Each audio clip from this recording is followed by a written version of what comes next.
उस महादेव की शरणागति में बैठे हैं जिन महादेव के चरणों में सभी आकर बैठते हैं। आज अधिक मास की शिवरात्रि है।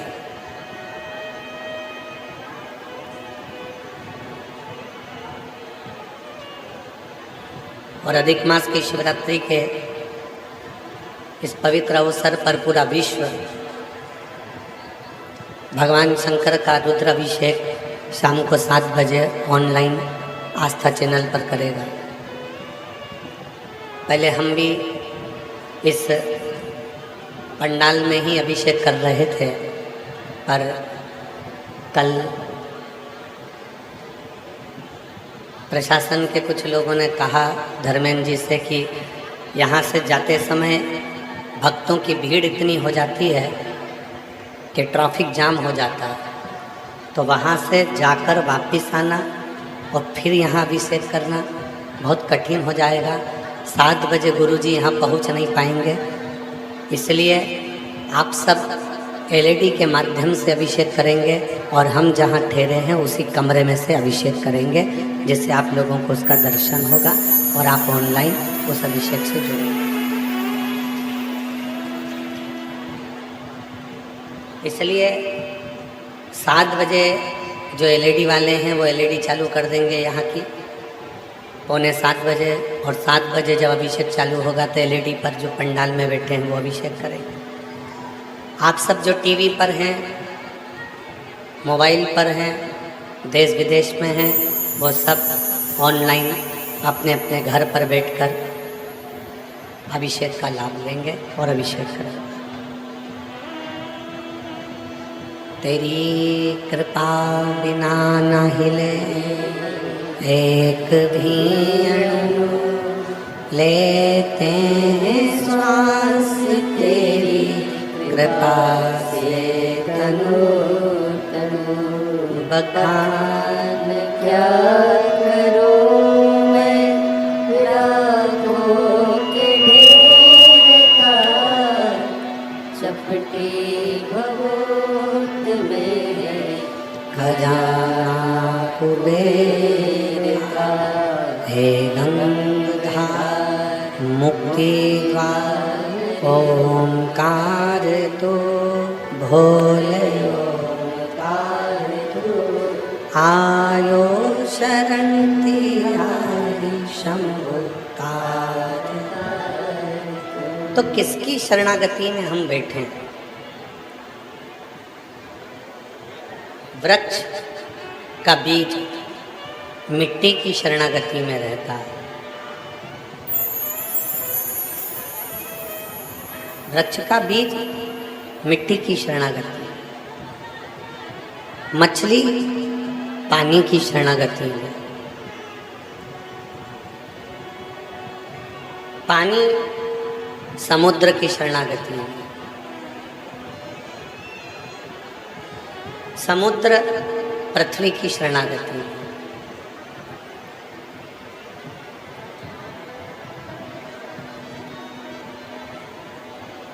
हम किसकी शरणागति में? यह मानव देह जो मिला है, मानव का शरीर मिला है, तो कहा एक माँ, दूसरा पिता, तीसरा गुरु, चौथे नंबर पर शिव। जब हम महाकाल बाबा की, भगवान शिव की, विश्वनाथ की, स्वयं बनखंडी नाथ की, स्वयं बालेश्वर महादेव की शरणागति को ग्रहण करते हैं, तो निश्चित है कि हमारे जीवन में एक सुख का अनुभव होना प्रारंभ हो जाता है, हमारे जीवन में एक आनंद का अनुभव होना प्रारंभ हो जाता है। हम किसकी शरणागति में? बाहर की आवाज़ खोलिए, प्रेशर नहीं, अंदर और बाहर दोनों। हम किसकी शरणागति में बैठे?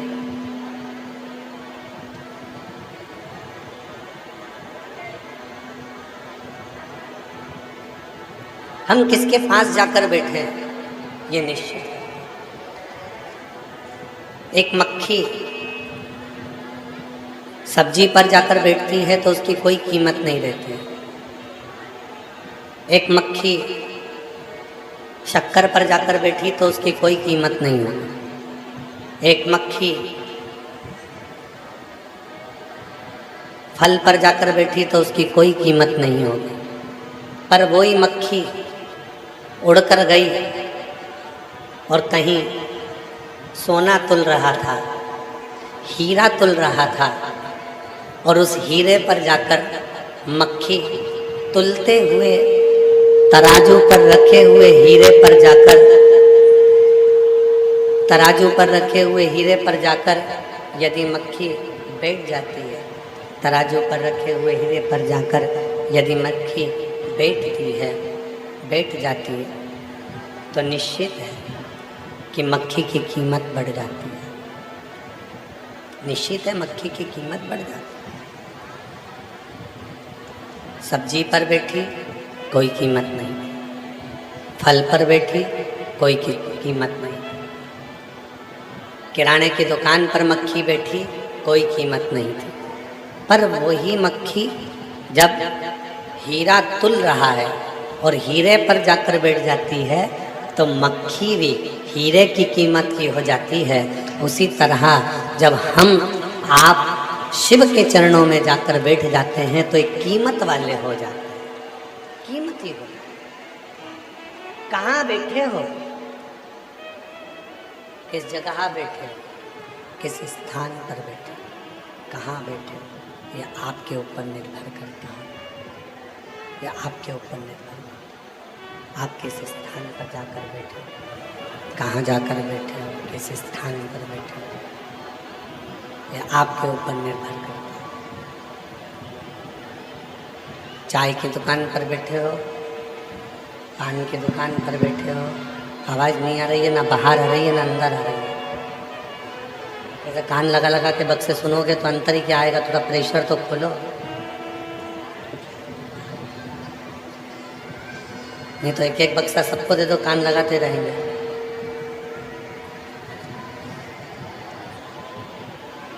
चाय की दुकान पर जाकर बैठे हो, पान की दुकान पर जाकर बैठे हो, फल की दुकान पर जाकर बैठे हो, सब्जी की दुकान पर जाकर बैठे हो, किराने की दुकान पर जाकर बैठे हो, या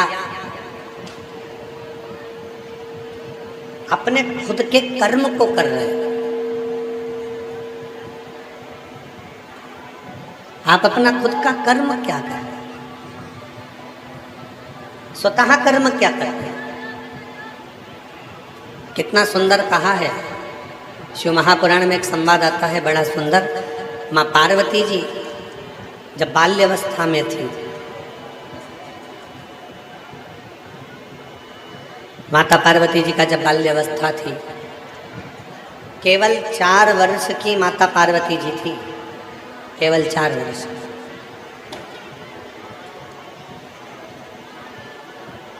और 4 वर्ष की माता पार्वती जी एक बार भगवान देव अधिदेव महादेव का मट्टी का शिवलिंग खेल खेल में बना रही थी।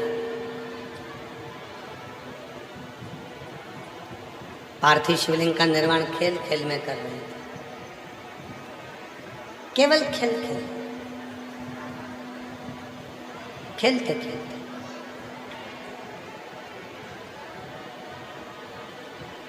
मिट्टी के शिवलिंग को बनाकर माता पार्वती जी लेकर जा रही थी और अपने पिता हिमालय राज के पास पहुंची थी।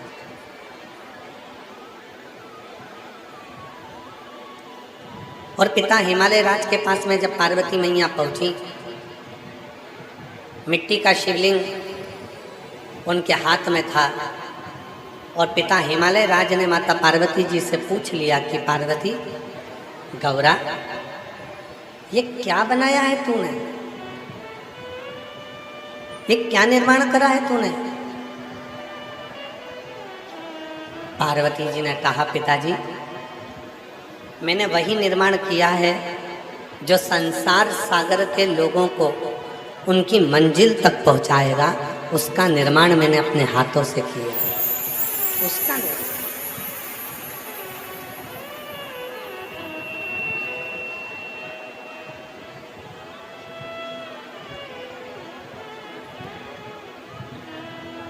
एक पार्थिव शिवलिंग का निर्माण जब हम करते हैं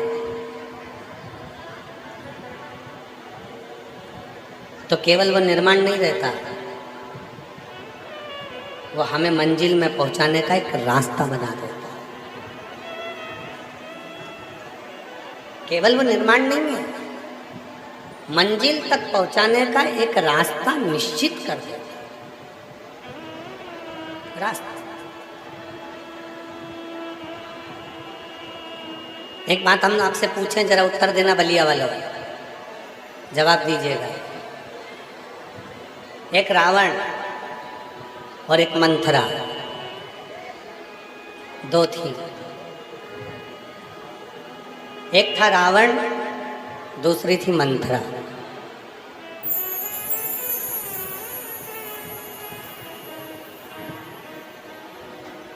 पुतला किसका जलाते हो? जम के तो बोलो, रावण का। पर यदि तुम पुतला जला रहे हो रावण का, रावण को तुम हर साल मार रहे हो, पर सही मायने में तो रावण तक पहुंचने को जरूरत ही नहीं थी अगर मंथरा नहीं होती तो। रावण तक पहुंचना ही नहीं होता। रावण तक पहुंचाने वाली कौन है? जम के बोलो, मंथरा। केवल एक मंथरा ऐसी है जिसने राम जी को रावण तक पहुंचा दिया। केवल एक मंथरा ऐसी है जो राम जी को रावण तक पहुंचा देती। केवल एक मंथरा। शंभो शंभो शंभो शंभो शंभो शंभो शंभो। रावण तक राम जी को भेजने वाली केवल मंथरा थी। केवल मंथरा। हम क्या कर रहे हैं? हर साल रावण को जला रहे हैं। आप और हम क्या कर रहे हैं? प्रत्येक वर्ष रावण का दहन करते हैं, हर साल रावण को मारते हैं। पर हम उस मंथरा को नहीं ढूंढ पाते जो हमारे घर में प्रवेश कर कर हमारे घर के लोगों को कानों में भरकर और हमारे पूरे घर को बर्बाद कर देती है और हमारे जीवन को भी बर्बाद कर देती है। उस मंथरा तक हम नहीं पहुंचे। वो मंथरा को हम और आप ढूंढ नहीं पा रहे। वो मंथरा तक हम और आप पहुंच नहीं पा रहे। वो मंथरा तक आप और हम नहीं पहुंच पा रहे। एक बार जब सही करवा दिया था, बैठ गए थे, फिर वापस वो चालू हो गए। शंभो शंभो शंभो शंभो शंभो। बढ़ाइए, बाहर का प्रेशर अंदर का प्रेशर दोनों बढ़ाइए। शंभो शंभो। हम और आप मंत्रा को नहीं ढूंढ पा।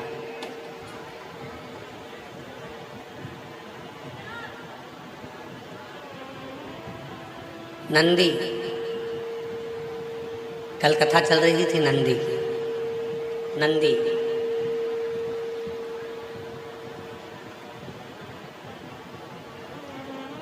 भ्रमण करने के लिए निकले।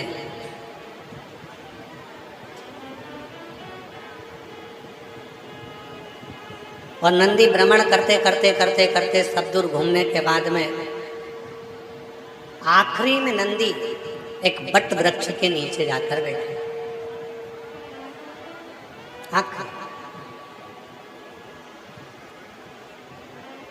जब नंदी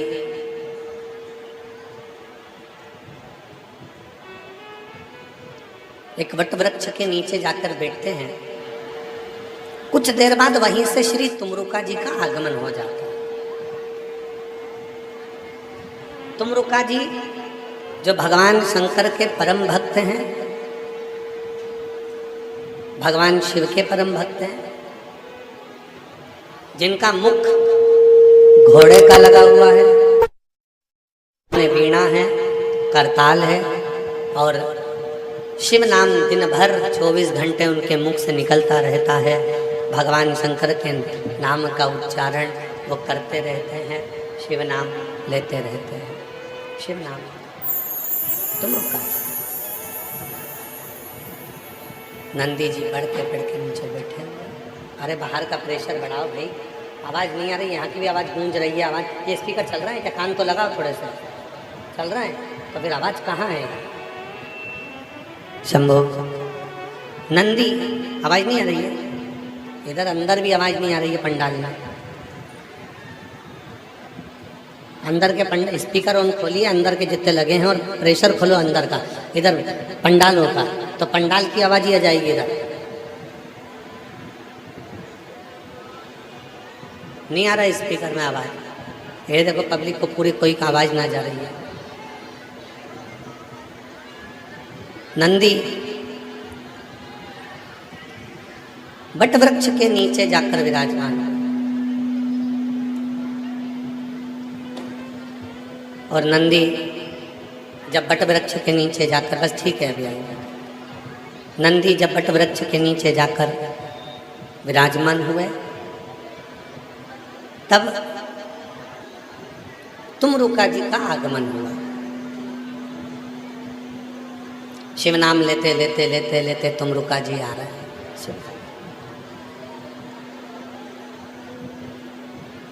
नमः शिवाय, ओम नमः शिवाय, नमः शिवाय, नमः शिवाय।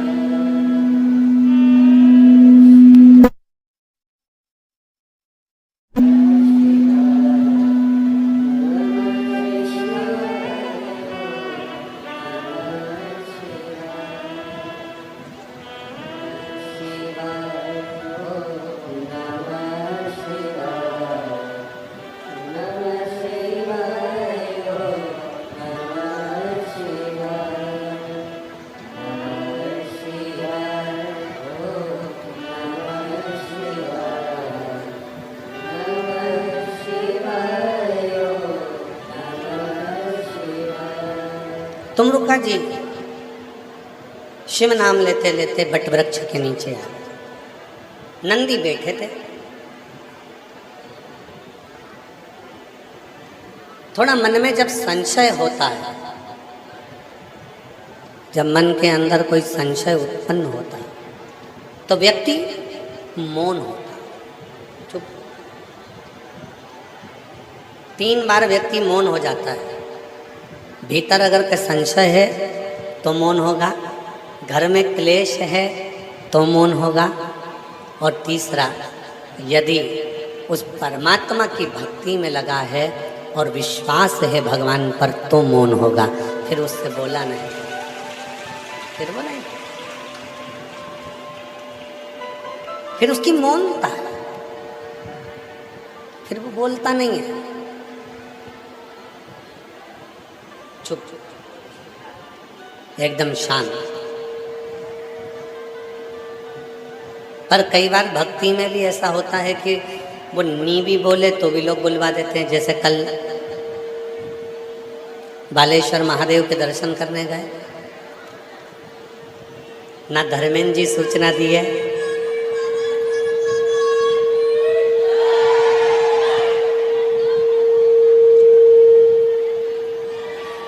ना धर्मेंद्र जी सूचना दिए किसी को, ना हमने किसी को बोला कि हम जा रहे हैं।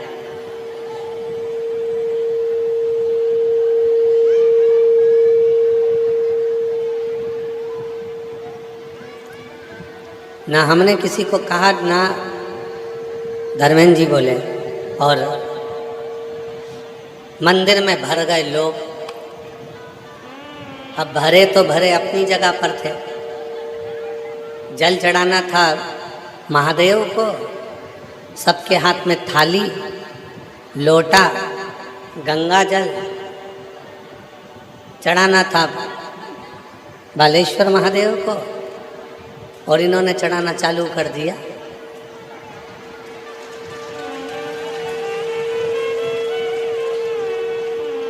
महाराज, हम जाते जाते पीछे मुड़े। दरवाजे पर पहुंचने के बाद में जब पीछे मुड़कर दर्शन किया, जब पीछे मुड़कर देखा, पीछे मुड़कर जब दर्शन किया, शंभो शंभो शंभो शंभो शंभो शंभो शंभो शंभो शंभो। थोड़ा अंदर का बढ़ाओ, थोड़ा बाहर का बढ़ाओ तो दोनों का लेवल बराबर रहेगा। शंभो शंभो। जाते जाते दर्शन किया, पीछे मुड़कर हमने भी महादेव से कहा, बारे प्रभु बड़ी गजब कृपा है तुम्हारी। शाम को गंगा जी के दर्शन करने गए थे, रात हो गई थी तो स्नान नहीं कर पाए, पर मालूम बालेश्वर बाबा ने अपने ही मंदिर में ऐसा जल चढ़वाना प्रारंभ करा कि गंगा जी का स्नान मंदिर में ही करा।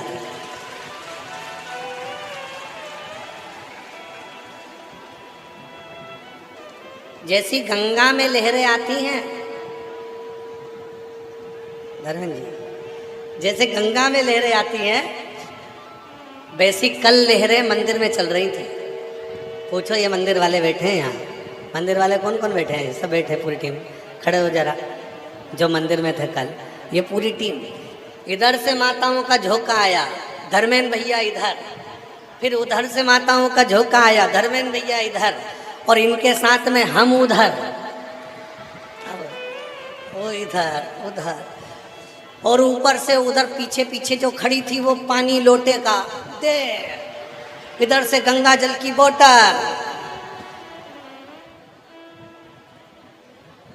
हमने कहा वाह रे भोलेनाथ, सोच कर गए थे शाम को, साथ में कपड़े भी ले गए थे कि गंगा जी में जाएंगे डुबकी लगाएंगे, पर वहाँ अंधेरा हो गया, घाट पर पानी दूर था, और भोलेनाथ जी तो घट घट की जानते, उन्होंने कहा वहाँ नहीं नहा के आया तो यहाँ नहा ले, नीला।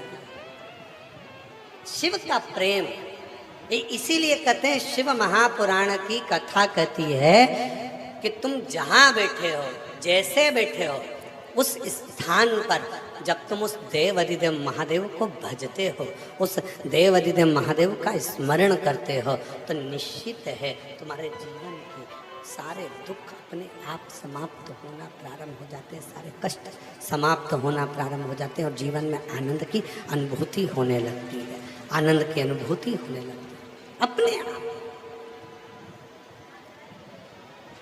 मौन हो गया, बट वृक्ष की छांव थी, और उस बट वृक्ष की छांव में, उस बट वृक्ष की छांव में नंदी मौन होकर बैठ गए थे, बट वृक्ष की छांव। और वट वृक्ष की छांव में जैसे ही नंदी मौन होकर बैठे, नंदी मौन हो गए बट वृक्ष की छांव में, तुमरुका जी का आगमन हुआ।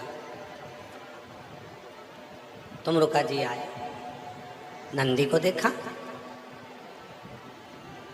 बहुत देर तक तुमरुका जी नंदी को देखते रहे। ये तुमरुका जी कोई साधारण नहीं है।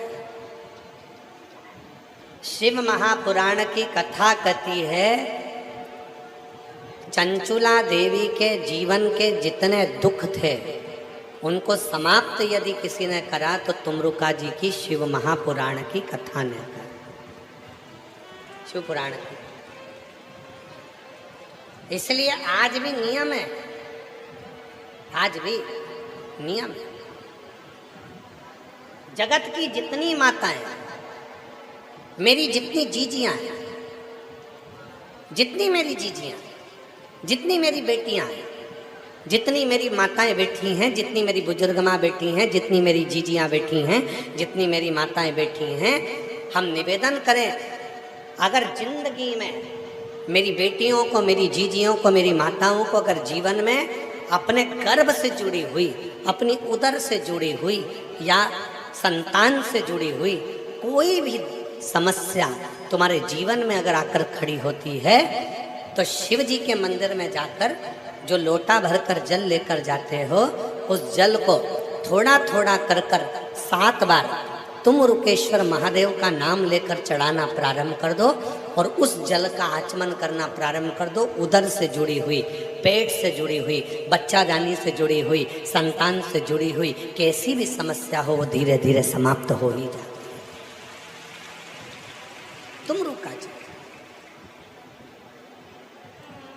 तुम रुकेश्वर। कौन से महादेव? जम के बोलो, तुम रूकेश्वर महादेव। जम के बोलो, तुम रूकेश्वर महादेव। तुम रूका जी के नाम से।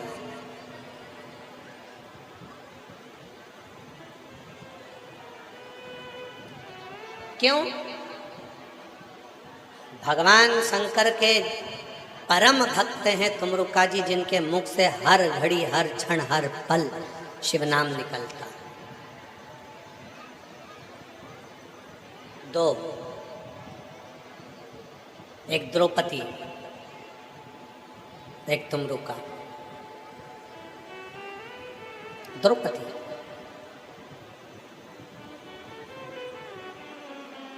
एक बार हमने पहले एक बहुत सुंदर संवाद वर्णन किया था, अगर आप लोगों के स्मरण में हो तो पुनः उसका स्मरण करते हैं। भगवान कृष्ण जा रहे थे, सत्यभामा जी ने पूछ लिया, द्वारकानाथ कहाँ जा रहे हो? भगवान कृष्ण ने कहा, मैं द्रौपदी के यहाँ जा रहा हूँ। सत्यभामा जी को बड़ा गुस्सा है।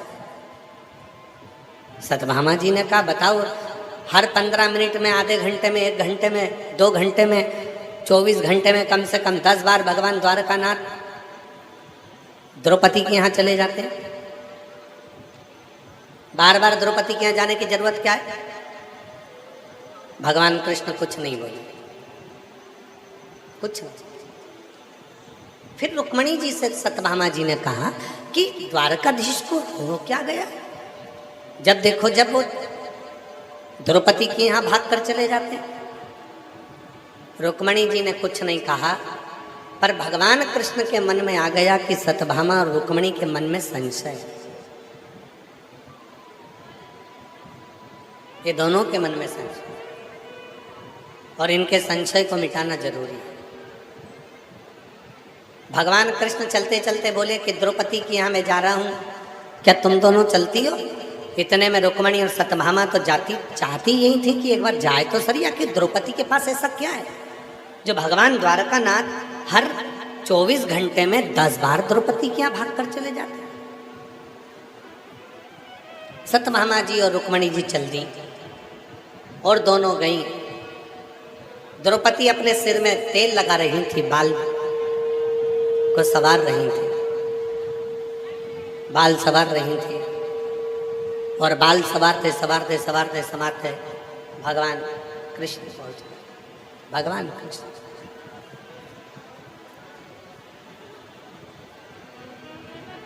भगवान कृष्ण ने जाकर, इसको बढ़ा दो भाई थोड़ा। भगवान कृष्ण ने जाकर पूछा,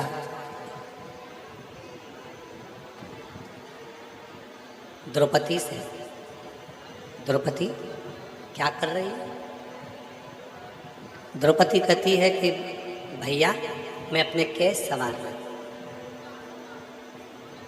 अच्छा, भगवान बोले कि द्रौपदी तुझे केस संवारने की क्या जरूरत है? तेरी भाभी होना ही है, कैसे संवार देंगे? सत्यभामा ने विचार करा, इससे अच्छा मौका मुझे मिलने वाला नहीं है। आज द्रौपदी से ऐसा बदला लूंगी कि पता चल जाएगा इसको कि भाभी होती कैसी, भाभी होती कैसी।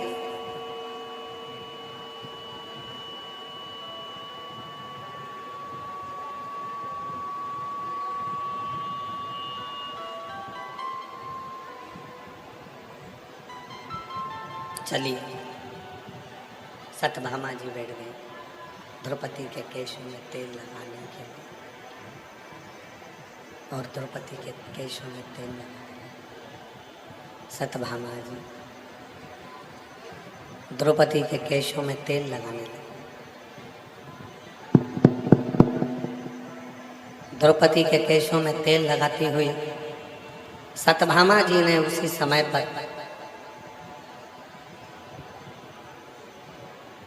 द्रौपदी के एक केश को खींचा। जैसे केश खींचा, उसमें से आवाज आई, हे कृष्ण। सत्यभामा जी को समझ में नहीं आया कि आखिर बात क्या है। कि मैंने बाल खींचा, मैंने केश खींचा, और केश खींचने पर उसमें से आवाज़ आ रही है, बाल खींचने पर उसमें से आवाज़ आ रही है कृष्ण। समझ नहीं आ रहा ये हो कैसे, ये आखिर हुआ कैसे, ये समझ नहीं आ रहा, समझ नहीं।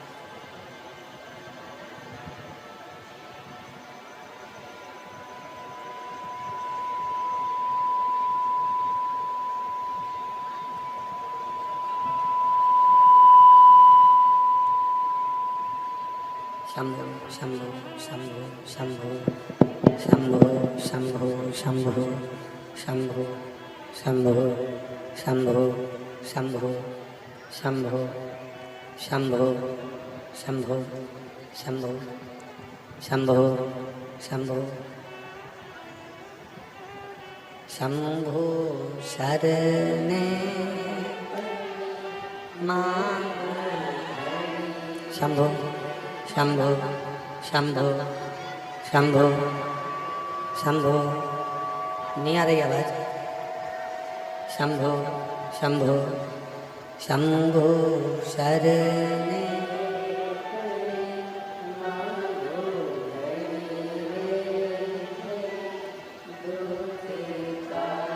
आवाज बढ़ाइए, सबकी बढ़ाओ।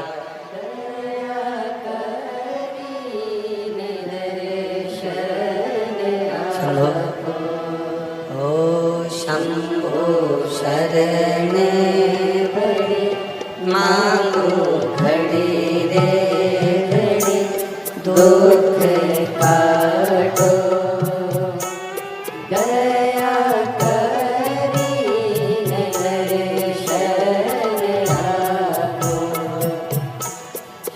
द्रौपदी का केश खींचा, जैसे केश खींचा, केश खींचते से उसमें से आवाज आई है कृष्ण। शंभु उसमें से आवाज आई है कृष्ण। फिर दूसरा केश खींचा, शंभु शंभु शंभु शंभु शंभु शंभु शंभु। एक बार पूरा फंक्शन बंद कर ले और फिर उसको सेट कर। शंभु